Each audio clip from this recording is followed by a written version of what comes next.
Welcome, my name is Nick Mackovski. I'm the Scientific Support Specialist with ADInstruments, and I am joined today by our Vernier distributor here in Australia, Stuart Lewis. Hi, Stuart. And we are going to be covering our LT biology and chemistry content specifically, and how this integrates with the Vernier software as well. If you don't mind, Stuart, if you could just mute your mic and we'll just begin. Thanks. Thank you. Okay, so we're just going to go through a few slides talking about the content specifically, and I'll run through how the content looks on our cloud-based platform LT, and then I'll pass it over to Stuart, who will do a live demonstration of the Vernier sensors themselves. So Vernier have worked in a partnership with ADInstruments to develop a biology and chemistry content. This biology chemistry content specifically is tailored towards anywhere from universities down to high school levels. And we trusted to work with Vernier because of their decades of experience in the educational field. The versatile sensors known as the Go Direct sensors have been integrated within ADInstruments cloud-based platform LT.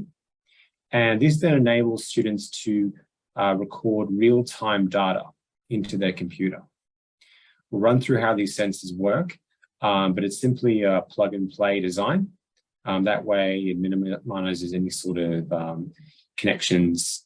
So it's very simple for students to use. And as mentioned, our only Vernier distributor in Australia is from the company called Scientrific Pty Limited. And our guest speaker today is Stuart Lewis, who is the Science Communicator. He has a lot of experience in showcasing what Vernier can do. So it'll be exciting to see him demonstrate these sensors specifically. So, running through a bit of the LT biology collection we have 34 so far ready-to-use labs. These cover core concepts from upwards of first-year undergraduate biology, but they can be modified for higher levels, or even down to if you want to go to a high school level as well.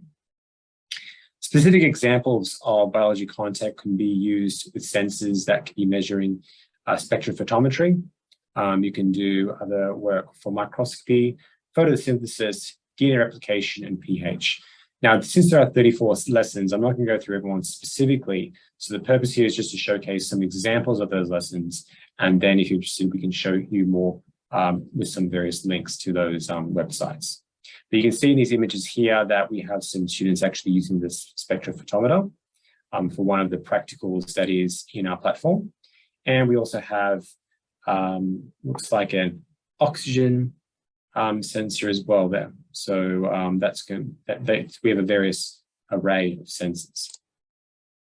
So some of the sensors for the biology content that can be used, as mentioned, with the spectrophotometer, the CO2, the O2 gas sensors, the conductivity probe, optical dissolved oxygen probe as well, gas pressure, pH sensors, and temperature probe. So you can see that these various probes, they're very minimalistic in their design, and they just have a USB connection that goes to the computer that then can be opened up with LT, our cloud-based platform, and then you can actually see the live data and collect that in the labs.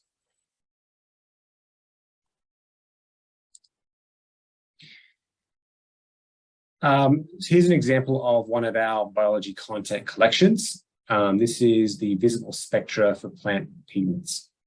Students can extract pigments from spinach or carrots and measure their visible absorbance spectra alongside with other synthetic food colorings to see the differences in absorption there. And this is done primarily by using the Go Direct Spectrovis plus spectrophotometer. So you can see an example here. So this is something that Stuart's going to be showcasing today. But we have here fundamentally how the labs will work is that they will showcase the specific sensor to use at the beginning of the lab. They'll run through then calibration steps if required, and then how you can actually collect the data as well. So you can see that how it will show you sometimes videos on how these sensors are put together, what steps of calibration can be an option as well, and then how the data will look. So this, as this is measuring the absorbance is what I mean, is you can actually see the wavelength versus the absorbance there on the y-axis. And then we can have a good understanding of what sort of absorbance is relative to what sort of, in this particular case, whether it's different types of synthetic foods or maybe spinach or carrot, how does that actually affect the absorbance. With all these lessons as well, there are hazard alerts that identify to tell you any sort of dangerous chemicals. So that way it keeps students alert of what they should look out for. Moving to the LT chemistry collection as well. So here we have 19 ready-made chemistry labs developed by Vernier and ADInstruments, specifically can be used for first-year chemistry laboratories in university. They can also be used down to a high school level if required. It just requires modification of those specific labs, and I'll go through a little bit of that in the webinar as well. Fundamental concepts can be covered here, such as acid-base titrations, states of matter, heats of reaction, synthesis, buffers, equilibrium principles. So similar to the biology content, it's simply a sensor that would connect. So here's a pH sensor here. You can just connect that to just your stirring system, and then we can measure various pHs as you're applying a different solution, as an example. So this is probably even a titration experiment itself. And here we have a gas sensor here as well. So you can measure different gas pressures by using the Vernier sensor according to the laboratory's instructions.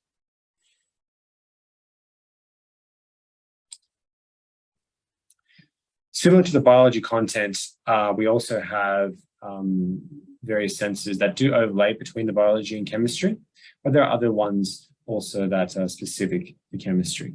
So apart from the spectrophotometer, the pH sensor, there's a melt station that's new to the chemistry content, also a voltage probe as well. But there are other ones that are similar, like the pH, gas pressure, conductivity, temperature probes that are similar between the biology and chemistry content. So you'll notice these are all handheld devices. They're very small to work with, as Stuart's going to showcase those. As mentioned, there's a USB connection going directly to the computer. So from there, in LT, when you open up a data panel, which is actually going to collect the data, when you press start, that's when it will just start collecting data depending on what you have connected.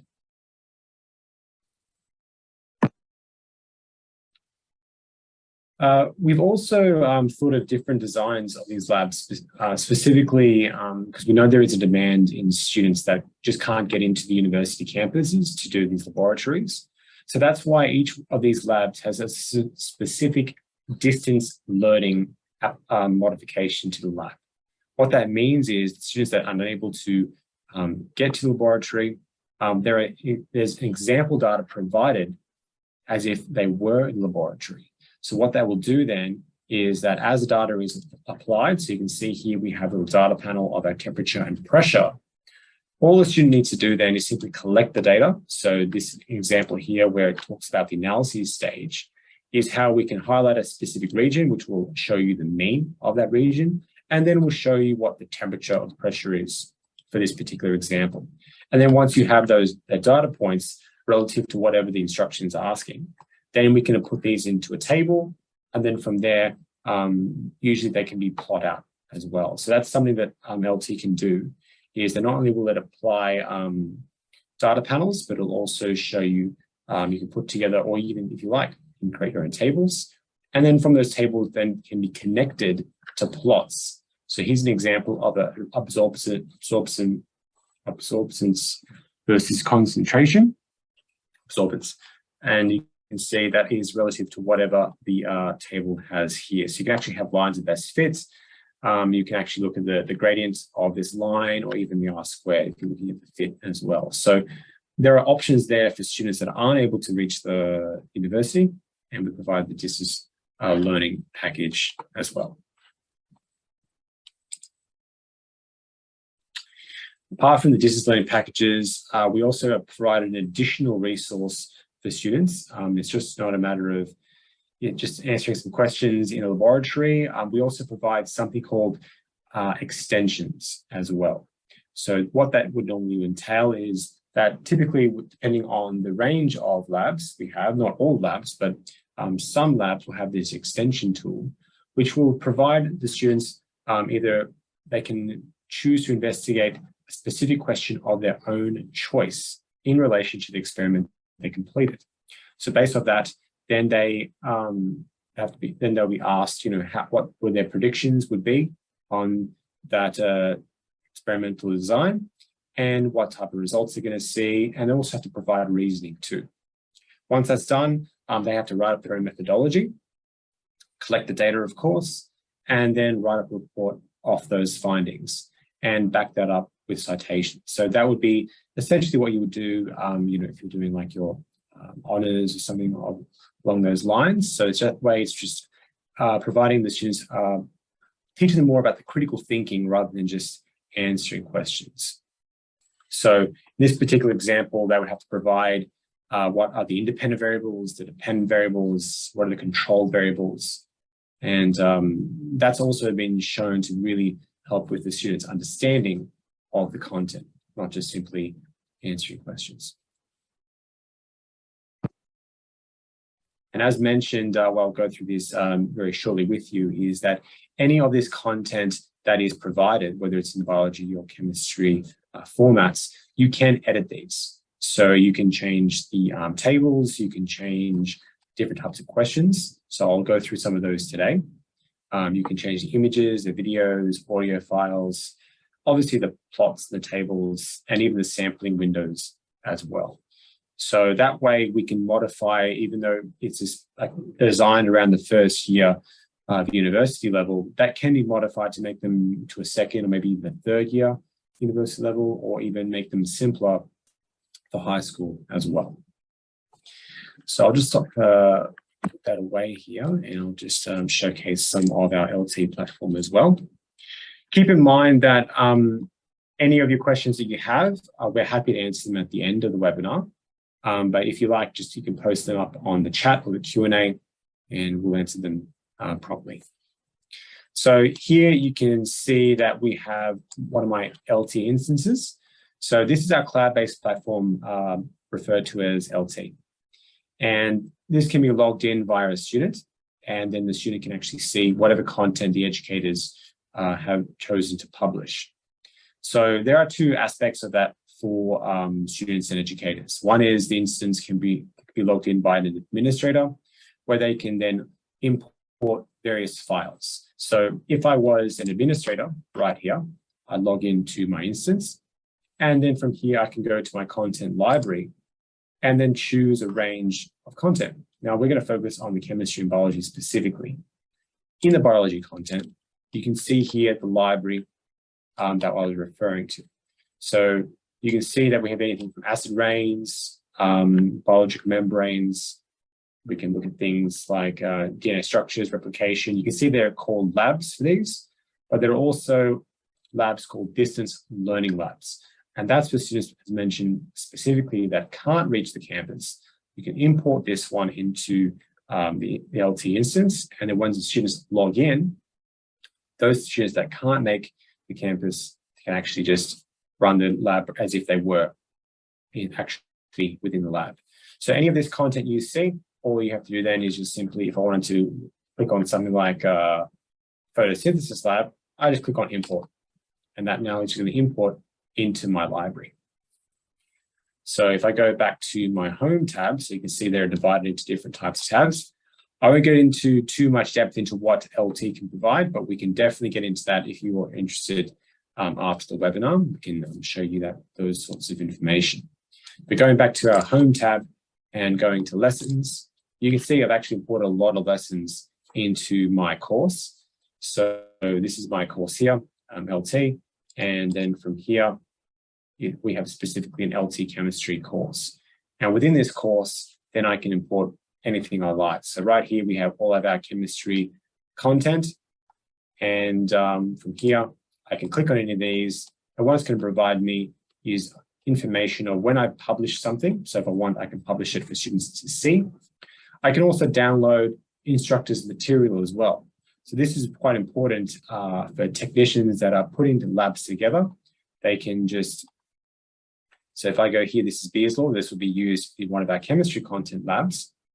If I just download this, you'll see that we have an instructor's manual that pops up that runs through what type of hardware will be required for this lab, what consumables, what are the hazards, running through the fundamentals also of notes for educators like that they may require. So an example here is how long this lab would take, 2.5 hours. What type of concentrations are required for the lab. We'll mention that there. So this is quite an important tool for instructors to use. But that is actually used in every single one of these labs. So you're always going to have instructor materials. I'll go through the content editing soon, but the first thing I do want to show you is more to do with the content itself. So I'm just going to jump back to another tab here. So right now I'm in the administrator tab. So that means if I was an educator, I could log in, import my data, I can edit I can import my content, and then I can publish it so the students can see it.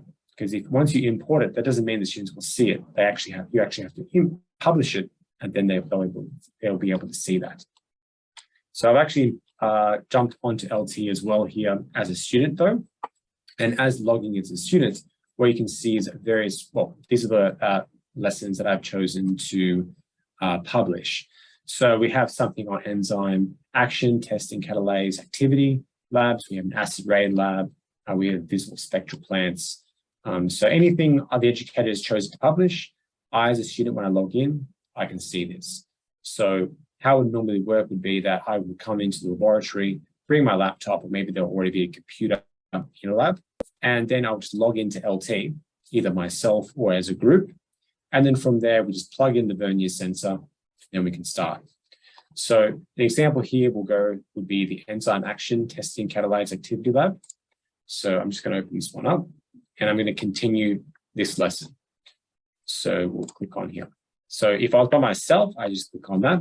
But if I was in a group of people, they would have different names here as well. So that way, when they go home, the advantage of being an online platform is that once I go home, even though I've collected the data in the laboratory, I can go home, I can log in again, the data's still there. I can still answer the questions and use this as a study tool for myself. So I'm just going to go log in like this. So here's an example of one of the practicals we're using, so the enzyme action. So this is primarily looking into hydrogen peroxide molecule and how that just is those sorts of various reactions, which is very important to understand how that is used specifically within the human body. So we go through some of the breakdowns of the formulas here. What are the learning objectives? And here's an example of one of the actual question panels we have as well. So I might just put these back to where they initially were. So a student would be posed a question like this. So you can actually create these images yourself and have them at the drag and drop for the students to see. So you can see we can actually put this down into what the substrate is, where the active sites are, where the products. So that's the product. That's the enzyme substrate complex, enzyme product complex. You can look into things like the active site, what is the enzyme, substrate like that, and then you can check your answer. So here it says everything is correct and actually provides feedback to tell you what you've done right and what you've done wrong. Obviously, there are multiple choice questions as well. And for students that are not familiar with certain terms, like if you weren't familiar with activation energy, you can click on here and it can provide you more information on what that is. So that is all editable. So if you want to provide a further depth in knowledge or understanding for your students, you can do that. So here's an example of the materials and setup running through. So you can either choose for your students to put this together, or the technicians can do it in the lab as well. So here is one example of using an O2 gas sensor. As you can see, would be connected to a retort stand, would then have the magnets inside here, and then we'll just be putting this on a plate. And you can see how very simple this setup is. This sensor will then connect directly to the computer, but not only will it charge, but also will communicate with LT as well.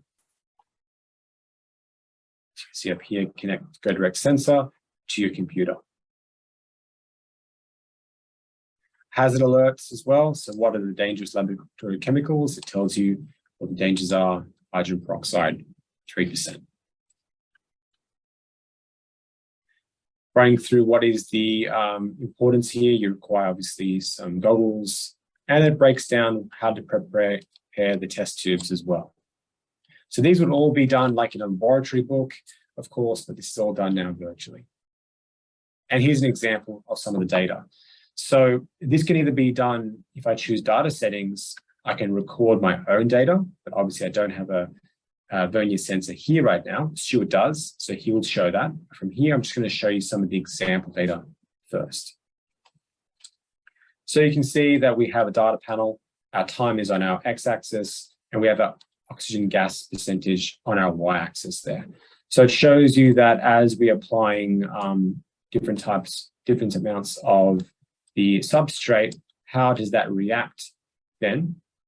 And then from there, we can actually produce this oxygen gas as well. So you can actually see that as we're applying various drops, this is actually increasing the oxygen reaction rate, as you can see there. So it actually shows you up 30 seconds, press start, drop a comment, and that sort of thing. So it's fairly straightforward in terms of what is required for you here. With these data panels, we can highlight specific areas or regions as well. Or if you wanted to, you can actually look from one marker point to another. You can actually see a delta difference from this point to this point here. So there's a various ways of actually collection of the data. So here's the analysis phase of the experiment, and we actually show you a table here as well. So this is showing you the enzyme concentration in drops with the test tubes and what are the reaction rates with that. So based off that, then we can actually plot data as well. So enzyme concentration and reaction rate. So that just shows you that as we are applying more drops, then there is a higher reaction rate. We have points here, just here, multiple choices. You can choose and check the answers. If it tells you it's wrong, then you can just get feedback and modify them to have the right answer. There are long answer questions as well. Keep in mind as well, I wanted to mention that even when the practice is done, the educators can log into the instance and see the progress of the students, and they can actually grade their work from their end, and they can provide a live feedback of not only responses, but also what the grades they got to in the lab. So just as further experiments are done here, so just talking about different types of test tubes and what we're applying here. So we're treating H2O2 with caution, of course.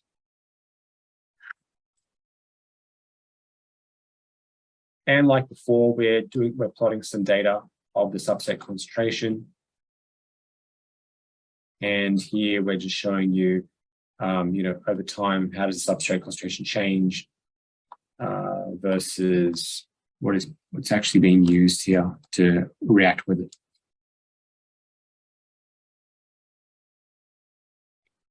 So here's some enzyme kinetics. So once again, plotting some data based on these calculations that we're actually doing. So these are the calculated Vmax, half Vmax, and the Km.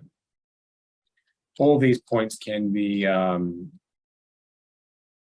shown in case you have forgotten anything. And once you're done, you can review the data and the answers, and then we can submit.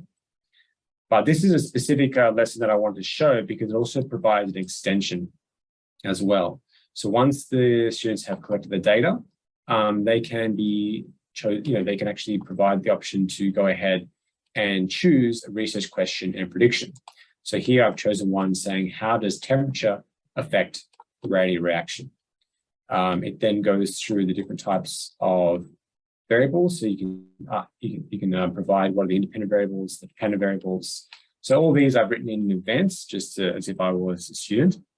And what do I predict? So I predicted an increased temperature will raise an average kinetic energy of the reactant molecules. Therefore, a greater proportion of molecules will have minimum energy necessary for an effective collision. So those are my predictions.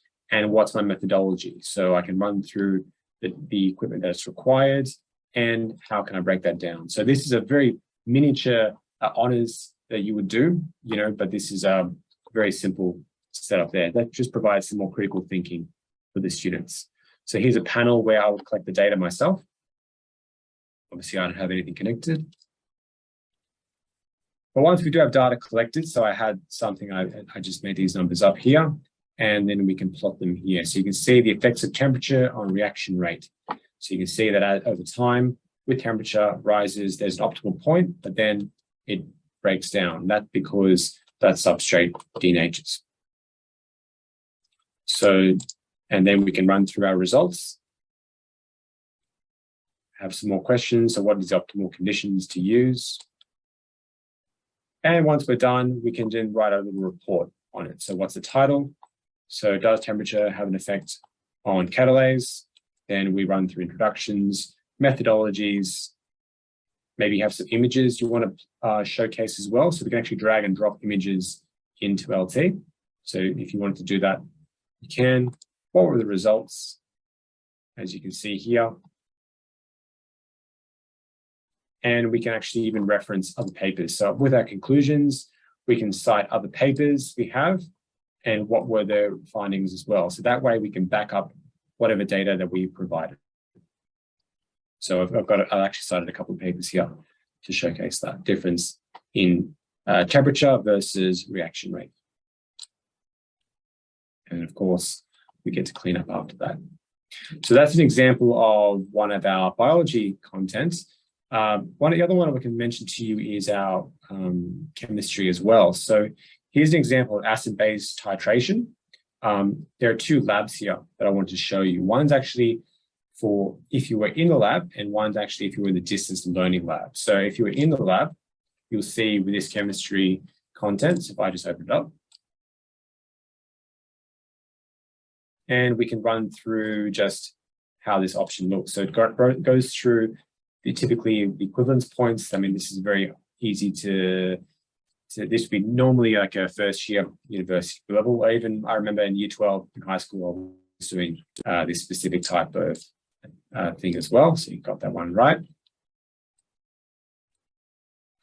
And like we had with the lab, we can actually break them down into what materials are required, what are the hazards, and how to set it up. And then we collect the data. So once that's done, then similar to the other one, the other thing we can do here, we can even provide our own units conversions and calibrations. That's actually something that is fundamental for young scientists to know, is how we can do proper calibration of our instruments. So since I don't have any data collected, I can't actually finish off this lab. But what I do have though, if I go back to my distance learning lab, you'll see that it's the same type of experiment. But they modified it slightly to provide the example data. So now, and it's almost the same, as you can see, but the difference is that now we're providing data that's already here and tables. So off this, then we can actually start answering questions off the data provided. So here I actually had some questions already, looking at the molarity, the moles of my type of concentration. So this is actually titrating sodium hydroxide into a bath of HCl.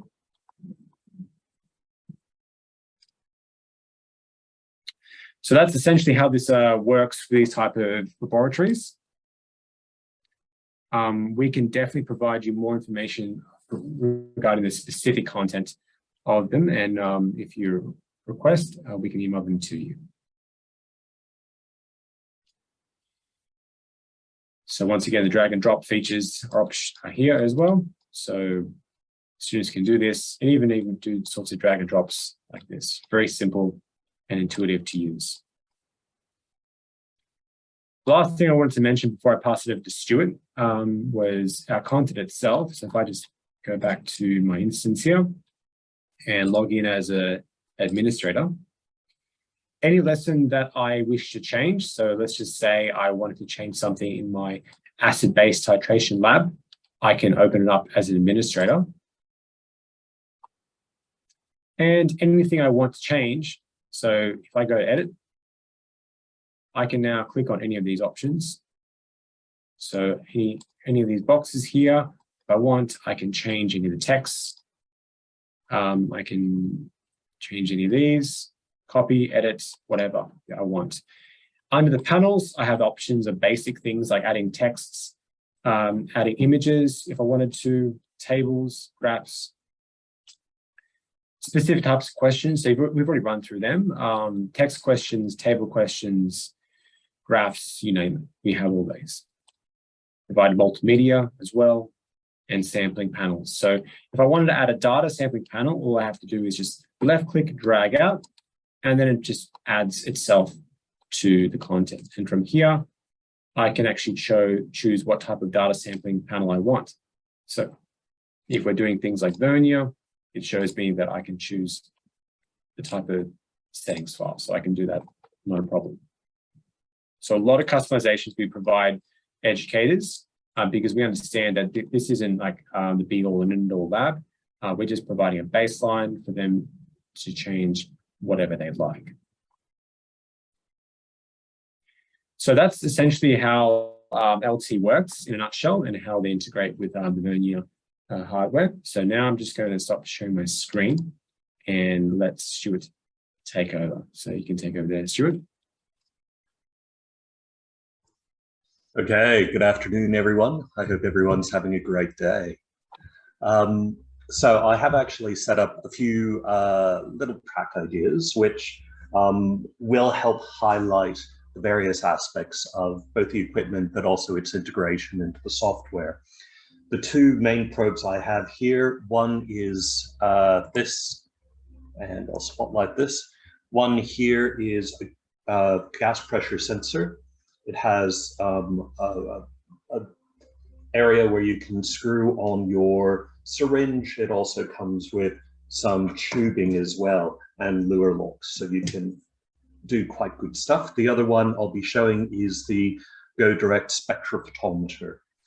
With that one, I'll be doing mainly looking at plant pigmentation, which was mentioned before.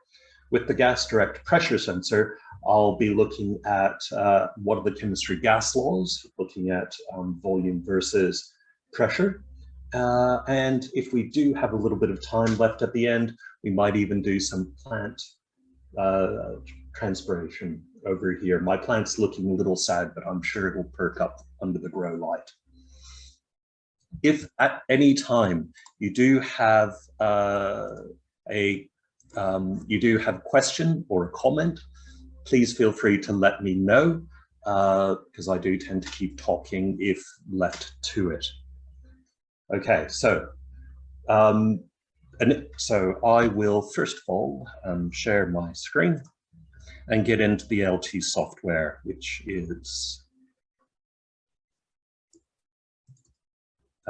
is here. Okay, so first I'm going to look at Boyle's law. I won't extend it into Charles' law just for time's sake. However, this should give a nice idea of how things start. The first thing I've done is I've plugged in my Vernier gas pressure sensor.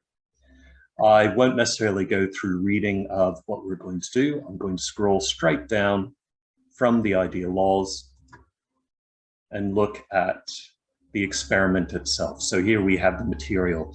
I have the pressure sensor, I have my 20 ml gas syringe, which comes with it, and all the rest of the things will actually be within extension, but we won't be doing that right now. Moving to the next one. Sorry, let me jump back to the setup procedure, which is down the bottom. Pretty much you connect it to your computer and then screw the syringe on. The image is nice and helpful. I've actually started the syringe at the 5 mils, the 5 cc area. And what I'll be doing is following the instructions. I will select start to start collecting data, and then I'm going to start pulling the syringe backwards, which will increase the volume and reduce the pressure. So I'll just move it back to 5. Now there is a slight thing that I will mention, which is mentioned down here for the volume measurements. It says there is a little bit of extra volume. It doesn't come from the syringe itself. It comes from on the inside.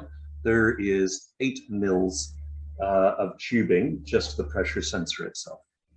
Okay, so when we do collect data, note that it won't just be 5, it'll be 5.8.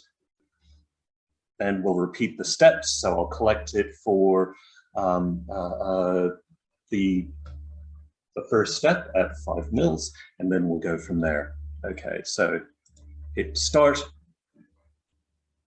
and it's giving me a nice time panel. And now I'm going to move to 7. And whoop, actually, it does request I hit stop, so I will get that into position. This is where multiple hands do help. Stop. Now I'm going to change the position to 9 mils. Get a nice stable 1 and go again. Collect some data, and now I'm going to go to 11.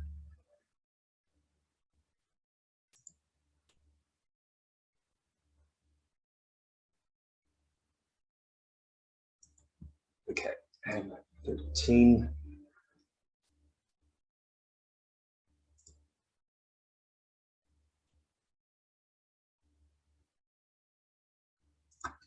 And 15. This.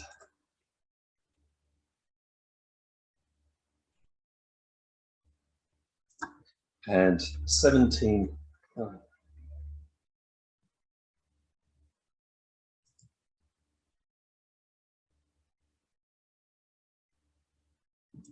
And finally 19. So as you can see, when actually plugging it in, it actually is very easy to just hit start and stop, and we can actually collect really nice data. And just so we see how it goes back, I'll let it slide back up to 5. Okay, stop. So that's a nice one. We have collected our data, and now we can go over here to the next ones. We can start to use our bars and our tools in order to look at the pressure at those various stages. We can then, remember it's 5.8 mils. I have my pressure reading, which was there. It was 95.2, 95.2. Now jump to the next box. That was actually a nice one, 74.91. Next. I'll take that as an average in the middle, 55.99. Next, 46.8, so on and so forth. I won't actually complete these, but when you scroll down, you do get this lovely graph that is populating itself. You don't forget to label axes, which you can do just by clicking on the edit buttons. And then you can use that to calculate your pairs. So you have your pressure and your volume. Okay, so that one is a lovely one just to get started with. The amount of equipment used, minimal as you can see. Jumping over, I'll jump into the spectrophotometer range, and I'll plug it in to turn it on. This does come with 15 cuvettes, and I do have a number of cuvettes here. Just looking at the amount of time I have though, I will jump over to visible plant spectra. It is possible to do Beer's law with this, and I do have a Beer's law set up, which we probably won't have time for. But the lovely thing about the Beer's law here is in the distance learning, the absorbance values are there, so you can use that. to take home if you don't have time to do Beer's Law. So visible plant spectra. Again, I have 3 food colorings. Actually, because just looking at the time, I might jump ahead slightly and actually collect the data for the plant spectra first. Okay, so I have my cuvette. I will, yes, take some gloves on.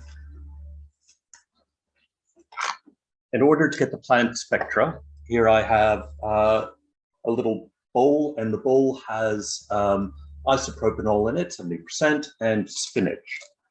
I've placed it in a plastic bag. You can grind this down, which the instructions do mention there. In this one, I've just put it in a bag and given the bag a nice good old rub.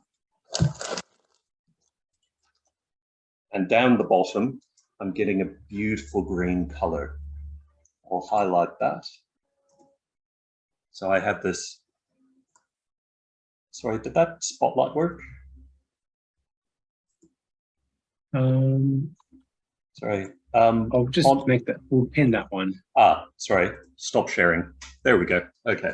Yep. That was actually my oops. So let me replace the spotlight with that. So as you can see, we're getting a lovely green color there. So I'll just grab a syringe and pop that into a cuvette.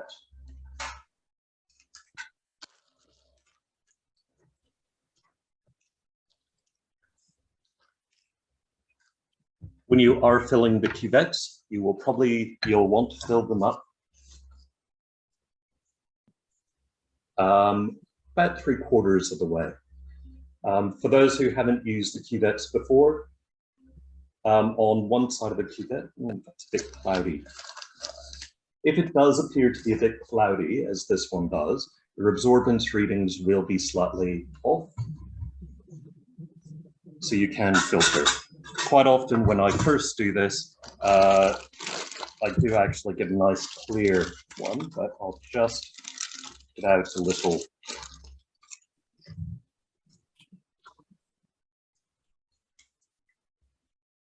Just give it a little bit of a filter.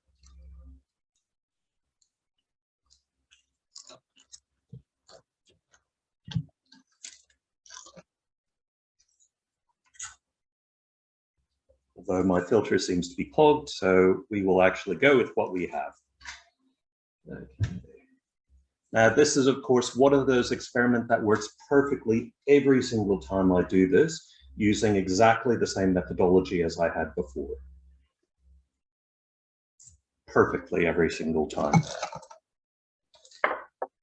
Okay. It is cloudy. Our results will be a bit off.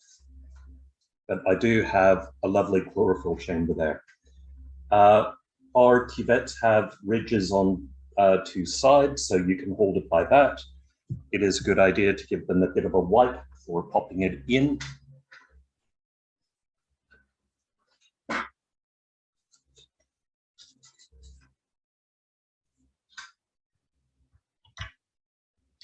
And the arrow shows the direction that you need to pop it through. So for this one, I do actually have food coloring laid out. And quite often it's lovely to collect data with those, but the main thing I do want to see is what's going on in here. So the spectrophotometer itself, it is always best if you calibrate it first. When doing absorbance, it will ask you for it. We will reset the hardware, and I'll pop in my chlorophyll. We will go OK. The data that I'm going to collect, I'll hit start there, and we'll get our peak happening. So there we go. We have lovely peaks of chlorophyll A and B. I can hit stop and keep that there. In this particular case, our coloring is slightly out, only due to our absorbance is not bad, but if I diluted this a bit more and it was a clearer liquid, then it would actually get a better absorbance pattern because normally this peak is higher. To give you an idea of what it would look like, I could actually jump back, but I can use the tool, I can move it, and I can see where my absorbance wavelengths are. I can see the wavelength versus absorbance. Beautiful, simple. I can do a better analysis here, and I can see where this is falling in my spectra. I can then look at my peak absorbances, put it in, answer questions about it, which will be excellent. Okay, that is about the length of time that I have. I'll spotlight me now. That's pretty much going through and using two of these pieces of equipment with the wonderful software that we have here. If you would like to see any demonstrations of the equipment, please feel free to ask. I am always happy for questions and for people to get in contact with me and ask any kind of question, both about equipment, experiments, and the lovely software. So with that, I'll hand back to you, Nick. Thank you very much, Stuart. That was a lovely presentation there, just showcasing how simple the hardware really is to use and how that works really well with the software. So we are open to questions now, either for myself or for Stuart Lewis. You can have you type them into the Q&A or the chat. So I'll probably get started with this one. In your opinion, Stuart, have you seen these types of sensors being used for high schools as well? Oh, you're muted, yeah. Sorry, I am muted. I've seen these sensors used both across high school and universities. The spectrophotometer can also be used for emission spectra using an optic fiber, which you can get one of these. Because of the Bluetooth, because of their nature, it is and how easy they are to move. For a lot of labs, it makes quite good sense, both for high school and universities, to be able to pick them up, move them around, carry them between campuses in order to get more probes in more hands and more learning happening. Thank you very much for that, Stuart. We have a question out here on Q&A. It's probably this one's for me. I do apologize if I'm saying your name wrong. Rujapop Shuazek. Sorry about that. Can other equipment such program be used with LT as well, especially PowerLab and Chart 8? Yes, LT can absolutely be used with PowerLabs. It has been designed that way. So most of the equipment that you're familiar with that you can use on Lab Chart 8, that can be translated over to LT. We do have those. Platforms. Yeah, it's not a problem. But now, because we have Vernier as well, they work in a very similar fashion. So those data panels that you saw from Stuart, that would just be replaced with a PowerLab. So if you're doing any sort of cardiovascular work or exercise physiology, nerve studies, etc., that all will be similar sort of a design. Okay, we have one from Numan Aziz. They're asking, since students will be handling the equipment, how far these are stable or prone to damage? Sorry, I'll take that one. Depending on the piece of equipment, will depend on how much abuse it can actually take. Certain things like a temperature probe, for example, are quite easy, quite difficult to break as long as you don't, you keep them within the ideal temperature range, which is -20 to 150. If you do a flame test with it, it'll destroy the probe. For the spectrophotometer, as long as you don't drop it or pour liquid into it, it'll be pretty safe. For small splashes, Vernier has put a hole in the bottom in order to allow some drainage to happen. but don't immerse them in water. For the gas pressure sensor, it does have 400 kilopascals maximum. I haven't seen many people get to that, but they're quite robust. The warranty on most of the equipment is 5 years. So as long as you don't do something to purposely destroy it, like set it on fire or melt it, then it should be okay. That's a very impressive warranty, 5 years. Wow. Excellent. I'll just share my screen here to show you some of our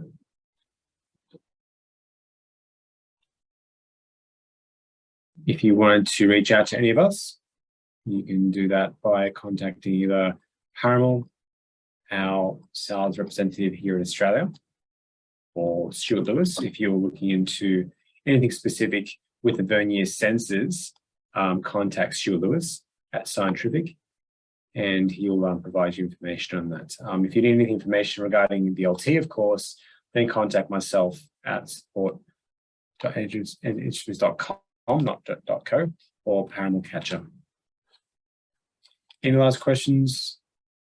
And of course, we will be sharing this recording with everyone at the end of the webinar. That's not a problem at all. Okay, looks like that's about it. So thank you very much, Stuart, for your fantastic presentation. And thank you all for attending. And we will see you for the next webinar. So thank you very much. Okay. Thank you, everyone. Thank you. Bye-bye.